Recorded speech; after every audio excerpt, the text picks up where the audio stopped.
I challenge the darkness. If nothing else, I will not let it settle around me. Wow, I mean, it's such a powerful metaphor, right? Just a single, solitary lamp refusing to let the setting sun's darkness take over the world.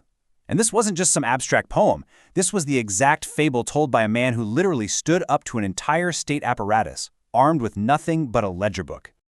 Welcome to the Day's Explainer.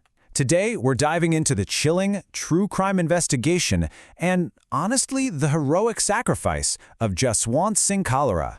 From beginning to end, this is the story of how an ordinary bank director exposed one of the darkest chapters of extrajudicial violence in modern history. And, as you'll see, it's about how his light continues to challenge that darkness even 30 years later. Part 1. The Legacy of Dissent. You know, the fight for human dignity is rarely born in a vacuum. It usually flows right through the veins of generations. So picture this. In the dusty border village of Khalra, a young boy named Jaswant grew up listening to these incredible echoes of the Ghadar movement. Actually, his own grandfather, Harnam Singh, sailed on the famous SS Kamagata Maru back in 1914, openly challenging colonial empires. And that defiance? It cost him 9 years of hard labor in a Lahore jail. Fast forward to the early 1980s, and Jaswant himself is living a very different, kind of quiet life. He's a comfortable cooperative bank director in Amritsar, just raising a family with his wife, Paramjit Kaur. But well, history didn't exactly leave him in peace. In 1984, the military assault on the Golden Temple and the absolutely horrific anti-Sikh massacres just shattered the world he knew.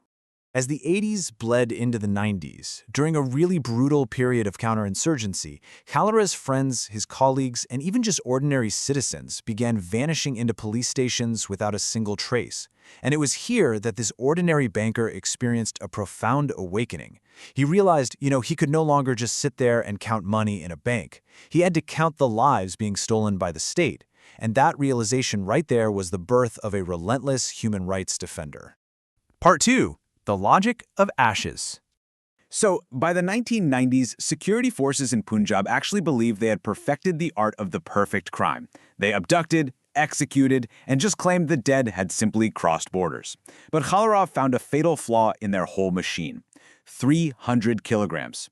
That is roughly the amount of firewood it takes to completely cremate a single human body. You see, while the state could easily make living bodies disappear right off the streets, they absolutely could not bypass the physical logistics of cremation.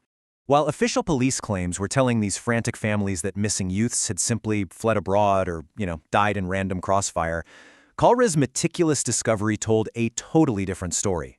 Moving from one municipal ground to another, he systematically dug through firewood registries and municipal receipts, and these mundane ledger books revealed a really dark accounting system. The police were secretly purchasing thousands of kilograms of wood to cremate bodies that they officially labeled as unidentified or unclaimed. By comparing those cremation registers with Forestry Department firewood receipts, Khalra proved the unthinkable.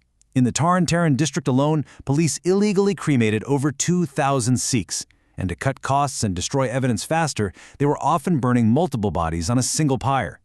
The scope of this was staggering. We're talking estimates suggesting up to 25,000 bodies disposed of across the state in similar ways or just dumped into rivers.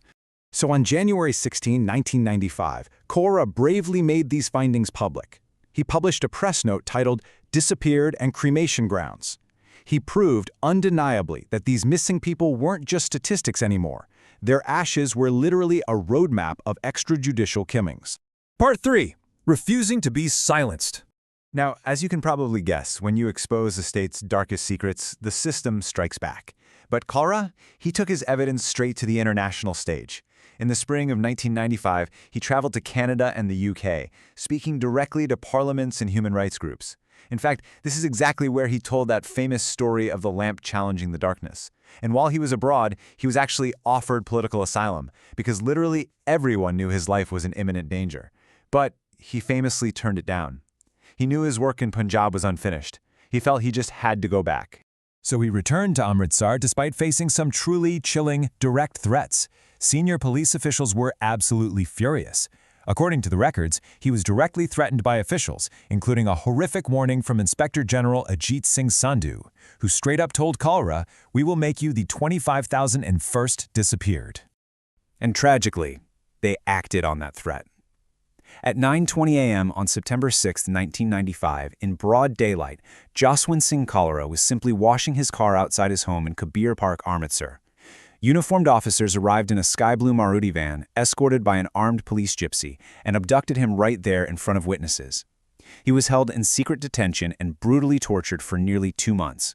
Finally, in late October, he was shot dead and his body was thrown into the Harike Canal. His remains were never recovered. The state really thought they had finally buried the story. Part 4. The Long Fight for Justice. But the state severely underestimated Khalra's wife, Paramjit Kaur. Her relentless fight against impunity started almost immediately, getting Supreme Court intervention right there in 1995. By 1996, India's premier investigative agency, the CBI, confirmed exactly what Khalra had discovered.